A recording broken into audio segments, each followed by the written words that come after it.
This portion of Lifestyles is sponsored by Gary Price, elder law attorney. Well, what exactly is a power of attorney and why do we need one? Our expert in elder law, Gary Price, has the answers. Good day. Good day. We hear the term power of attorney all the time in various situations in life, but I'm not sure we all know what the definition of it is or the function of it. Well, the purpose of a power of attorney is to give someone the authority, if you need that person, to handle your affairs, be it because you're incapacitated, be it because you're physically not available. Whatever the reason is, you're giving someone authority to handle your affairs. Basically, I say the attorney in fact, that's the person, the agent that you appoint, you're giving them the authority to basically do what you can do for yourself.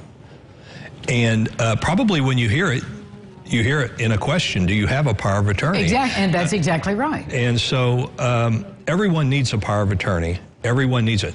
They don't necessarily need someone to act on that instrument right now, but we never know when we're going to need it. True. And so that's why it's called an advance directive. You create the document in advance. You put it away. You let your agent know this is where it is if I ever need it, so that in the event you do need it, and the high percentage of us will need it at some point, you've got it.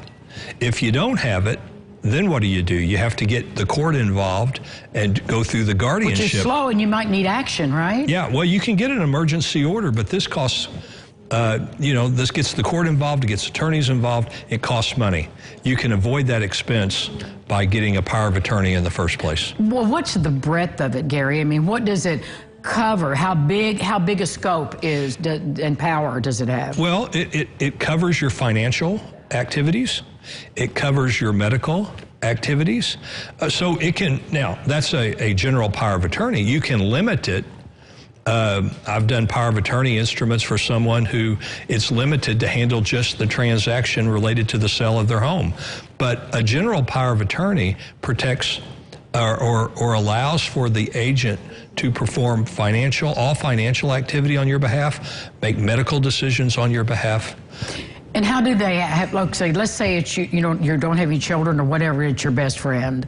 How do they have access to those financial institutions? Does it give you access to the checkbooks and et cetera? You have to physically have the document in hand, the power of attorney instrument, and the agent would take that to the bank, and that expressly states what authority you have, including, if you're going to the bank, financial. So to make an appointment with you, you can help somebody set that up. Is it a pretty simple process, unless you're going to narrow it down? It's a pretty simple process. It should be kept that way. It should be a simple process. As I said, you don't need it right now. If you and I were talking, you don't need it right now, but let's get one for you. You put it away with your documents. Let your agent know where they can find it in the event they ever need it. Do you? Would it be wise? I don't know. Do you file it with your doctor as well, or a copy of it so that it's there? I wouldn't, because it has so much more to it with the financial. I really wouldn't want a lot of those documents hanging around out there. But so I would keep it with my safekeeping, but you definitely want to have it. Do you talk about it in your book?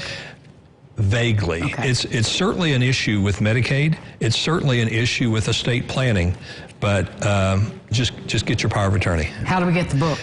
Call my office, 812-475-8444. We send you a copy, no charge. Thank you, Gary Price. Thank you. We'll be back with more Local Lifestyles right after this. Stay with us.